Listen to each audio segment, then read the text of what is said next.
Welcome to Dear SQL DBA, a podcast for SQL Server database administrators and developers. I'm Kendra Little from SQLWorkbooks.com, and as of this week, I am now a technical product evangelist for Redgate Software. I am so excited to have taken this job. It is awesome and amazing. And it was in part my inspiration for doing this webcast about employee agreements and contracts. It's not the only reason for this episode, though.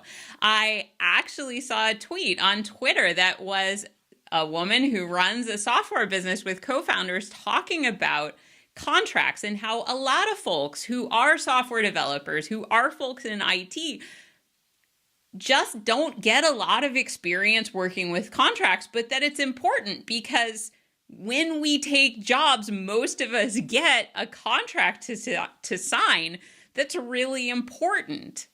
And we don't always realize it. So in the previous episode, I talked about all of the different anti-patterns that I've had personal experience about or that I know folks who've had personal experience with them. So I talked about those really specific things about employee agreements that can go wrong and why I think this is really an important thing that we should know about now. In this episode, I am going to talk about best practices. And in looking through and thinking about these best practices, they actually aren't specific to employee agreements. Now, the anti-patterns definitely are. In the previous episode, I really talked about how if you do this wrong, it can really impact you in specific ways because of the nature of an employee agreement. But when it comes to best practices, this is actually, I think, good news is the best practices that come to dealing with employee agreements are also the best practice that comes with any sort of contract. So in terms of getting experience with these and learning how to tackle them, it's something that may come into play for you if down the line you want to do consulting on the side and you want to set up contracts with your clients. Hey, those are also contracts. Or if you want to do anything else that requires a contract, it can be useful to be familiar with this process. It's just part of adulting, is going into a contract and making sure that you understand it, making sure that the terms are really good for you and are going to work for you and also for the other parties in the contract, and that it's going to actually be good for everybody. Now, usually when you get a contract, employee agreements are no different than other contracts. Usually they come with an expiration date. Sometimes with an employee agreement, this is going to be an offer letter, and it'll be like, this offer letter is good until X date, but it includes signing the employee agreement. So with a contract, usually if you just ignore the contract forever, you're not going to be able to sign it in a year and have everything just be the same, right? So check how long you have to review it. And if it's just too fast for you, if you're like, okay, I've got a lot going on this week. I've got a ton of stuff in my personal life and I just don't have time to make this all happen. Right away, get back to the folks who are getting it to you and explain your situation, that you would love to be able to meet that deadline, but because of situations beyond your control, you're going to need a little extra time. Don't wait till the last minute to ask for an extension, because often they will understand and right up front go ahead and give you some extra time.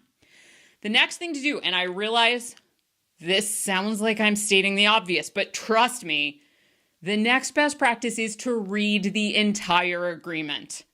And I know how this goes, because with any contract, you start out with the best of intentions on page 1 at the top. And by the time you get, approximately into maybe page 2, you're like, whoa, this is not the language I normally work in. I would be much happier if I was doing almost anything else. And then you're kind of like, well, I'll sort of skim it. And then you just get into this area where you haven't read the contract at all, and it's at the bottom of this stack of papers on your desk. Nope.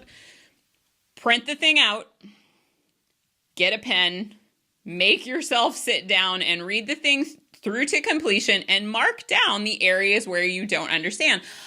In contract, a lot of these things are written by lawyers, and they write it in a language that is specific to attorneys.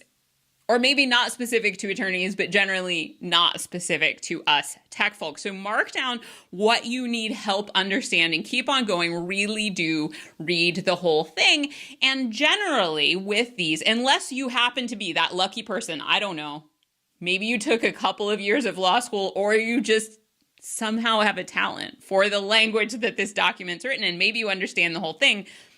But generally, there's going to be some things that you may want to change a little bit or may want some help understanding. You can ask for an editable copy of the contract. I don't know why, but this is most contract negotiations I've been a part of. The party who writes the contract or who had their attorney write the contract, we send the contract to the other person in a PDF form because, hey, we're happy with the terms of the contract, right? Seems great to us. We just want the other person to sign. So I do understand this because I have been the person sending the contract before. You're like, yes, here is a PDF of our lovely contract. Please agree to everything and sign an initial and date where indicated, right? You're very hopeful that that's going to be the end of it. But it's very, very common for the other side to say, oh, your contract, yeah, I love it. Thank you for sending that to me. Could you send me an editable copy of it? Just want to review it and go over a few things. Very normal for the parties involved to exchange this. Usually it happens in the Word format, but some sort of word processing document can be exchanged that is the basis for that PDF. And then what will happen is that the changes that you want to make on it or the things that you want to fill in, you can fill in with track changes enabled in that word processing document. So this makes it possible so that if you want to strike 3 words on page 4, it's very visible and present to all of those reviewing that you have removed those, that you don't have to do a diff comparison using source control because attorneys use track changes. They don't use source control. So it's generally very normal to ask for that editable copy. And with employee contracts, generally you do want an editable copy because often, in fact, most of the contracts I've ever gotten, they have this page at the end that says that's where you need to fill out your assignments and inventions. Now, with the PDF copy of that, you could try to, type on the PDF, but that can get really awkward, even with official tools to do it. And then if you want to redo it, it's just a mess. It's much easier to actually type into a real document. Even if your handwriting is very, very good, I would go ahead and ask for the editable copy and type stuff in because you want to be able to look at this the next day and be like, oh, I forgot something. I want to add that in between these 2 lines. Or, oh, I need to look up a URL for that. How can I fit this in there? It's just much easier if you're actually doing this on the tools that are used to generate these. And when you're filling out those assignment and inventions, think about anything that might remotely fit. Do you have a blog? Do you have a YouTube channel? Do you have Twitter account that you want to put on those? It doesn't have to be something big and fancy that you sell for money. It actually can just be intellectual property that you've created. Do you publish stories on a website?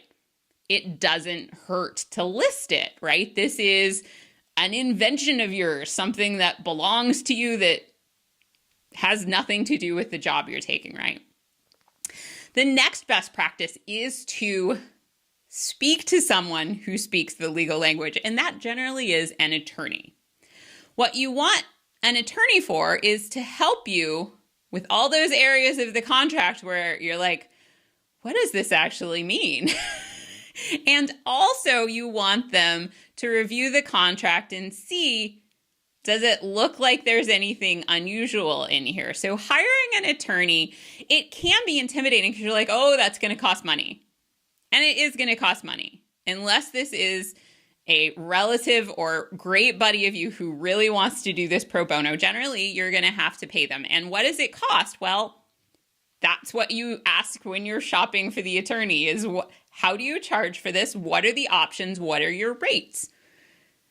Different attorneys cost very different amounts of money. So I would set a budget for this because some attorneys will do this by the hour for you. And if they're going to do it, if you're going to agree on a rate structure that's by the hour, you can talk with them and say, okay, I understand your hourly rate. Is it possible, like this is the amount I'm kind of looking to spend on this, is it possible that when you get close to the amount of time that uses up my budget, we stop working and you let me know, hey, we're about to max out the budget? I have generally found attorneys to say, yeah, we can totally do it that way, so that even if you are going on an hourly rate, you don't suddenly get a bill that surprises you. Some attorneys will also do things on a project-based rate. So if you're looking at this contract and you're like, oh, wow, there is just a ton of stuff in here I don't understand, and I know I have a situation where I may want to ask for something kind of complicated, you might find an attorney who will say, oh, well, I'll do it on a project-based rate. It's going to be this flat fee no matter how many back and forths we have. And you might be comfortable with that too. It's up to you, based on what you've read in this contract and what you think you may want to ask for, to kind of figure out which of those approaches might work better for you and to find someone who fits in the budget. But it's really worth doing, because having an attorney who you've worked with and who you are confident in is just something that's actually a really good part of adulting. And I didn't realize this for a long time. I thought, oh, you only need to have an attorney if you get arrested or go to jail. Well, no.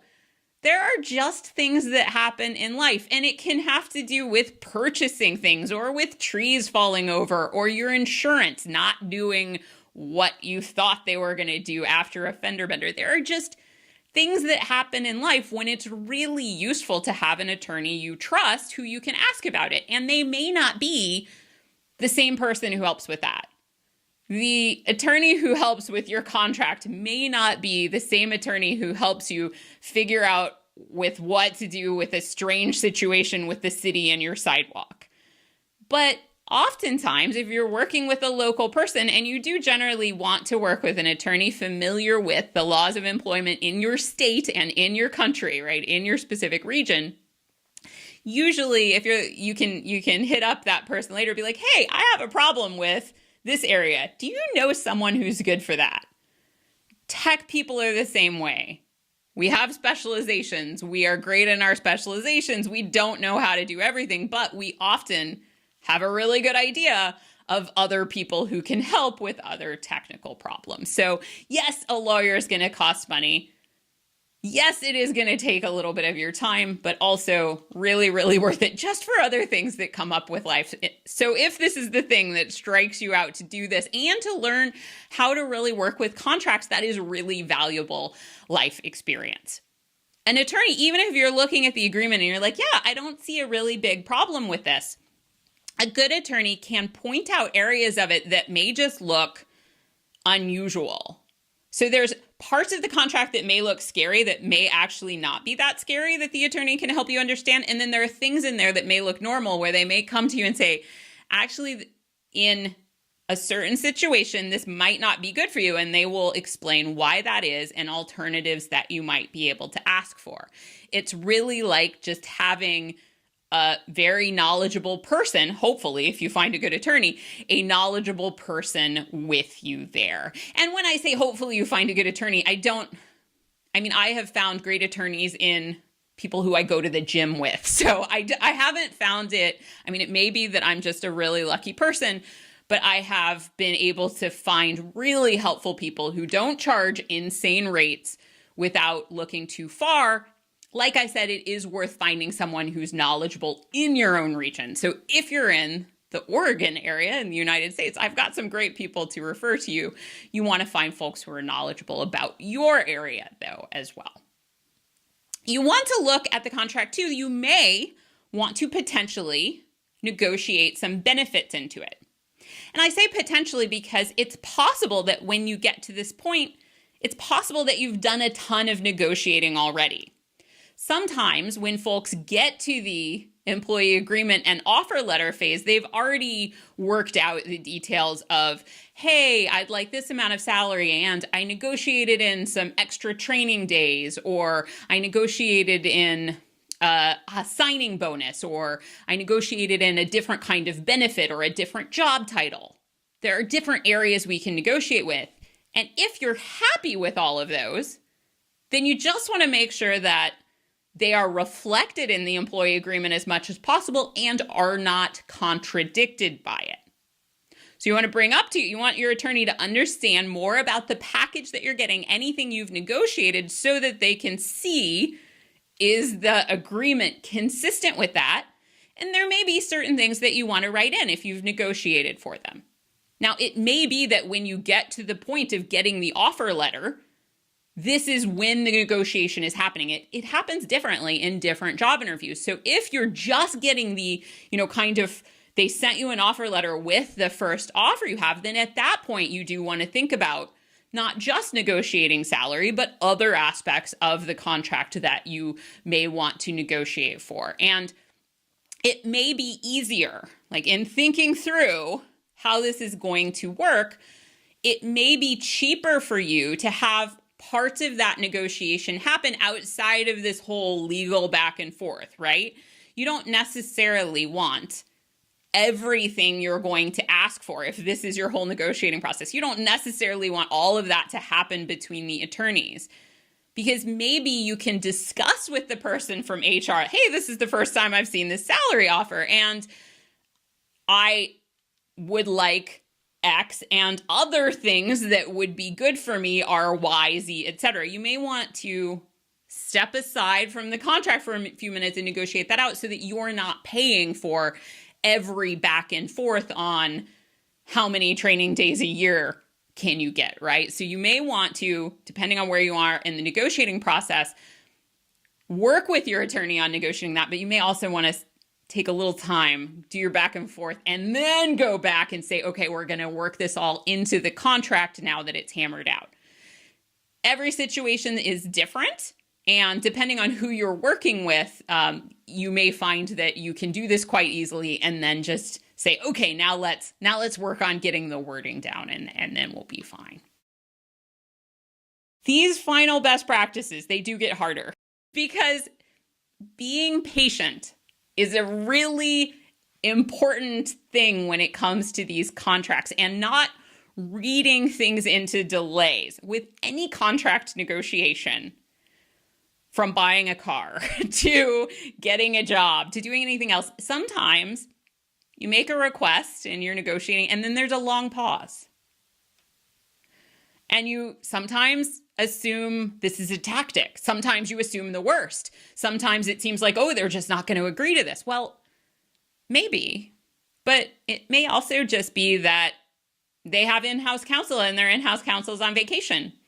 Or it might be that they use external counsel and that person is just really busy and can't get the hours in. Or maybe this is waiting on someone's desk for approval after X, Y, and Z.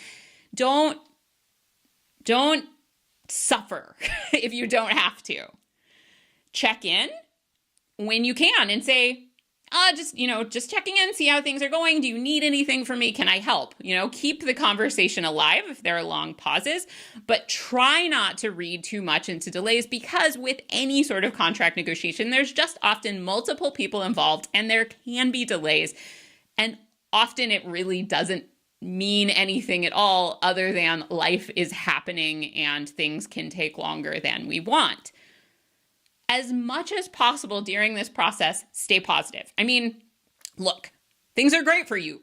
You got an offer. That's fantastic, right? And you're working on making sure that that offer is right for you. Yes, you are investing some money in it. And yes, in the worst case, you may pay for legal fees in working on this and then the job doesn't pan out. But even if that happens, hopefully you have budgeted for this and kind of set a cap on how much you want to spend on that. If that happens, you have still learned something from the process. You have still gained skills in working through contracts and knowledge and information about working through this process that will be useful to you throughout your career. So I don't think it's wasted effort. But also, it's important to stay really positive during this process, because these are the people who you're thinking of working with, and you're building a relationship with them. Even if the people you're working with directly here, even if you won't work that closely with them in the future because they're in the part of the organization that does hiring and you're going to work in another part, still, these are representatives of the organization that you want to be part of, and you want to really be as respectful and positive as possible with them because you're representing yourself and the employee that you want to be with them. I know that sometimes, like, if you're not somebody who has worked with contracts for negotiating, it can be kind of a fearful and frustrating thing. And you're like, it can almost seem like, well, maybe I'm supposed to act kind of angry to get my way. But in my experience, just being as positive and patient as possible and really just working towards that contract that does work for everyone and that fosters a really good, healthy employment relationship between you and your employer is totally worth it. And that is the end goal to go for. I say this now, having worked in IT for a long time, like way more than 20 years at this point. But looking back, I really wish that even, way back when I was taking those first support jobs and like working my way towards the job of my dreams, which at the time was a junior DBA role, even for those first jobs, I remember very much like getting some of those first employee agreement contracts and looking through them and being just completely intimidated by them and having no idea what I would put on that last page with the assignments and inventions. And I really wish that I had, scraped together the money in the coffee can I had and found an attorney who could help give me a little bit of advice, and that I'd gotten that experience early on with contracts and helping that I called in someone to help me understand, hey, what is this agreement I'm signing and what does it really mean? Because I think doing that early on in my career would have really helped me in terms of getting me into a more business-like mindset earlier and helping me just understand, when do you want a contract? When do you want to negotiate it? What are the things you can ask for? And how can you ask for things in a positive way that even if you don't get them, doesn't make things worse, but hey, maybe you do get something that makes things better too, right? Because there are often in these times when you've got this agreement in front of you and you're reviewing it, these are the times when sometimes you can work out perks and benefits that can make your job a lot better that you wouldn't get if you didn't ask for them to. And you can avoid pitfalls that might be problematic, like we talked about in that previous anti-pattern episode. So these are my thoughts and best practices that I have about employee agreements and contracts. If you have your own ideas, this will have a blog post associated with it. I would love to hear about your own best practices and guidelines that you use for contracts. Thanks for joining me for Dear SQL DBA. I'm Kendra Little from SQLWorkbooks.com and now a technical product evangelist for Redgate Software. So happy to be here today, and I'll see you in an episode soon.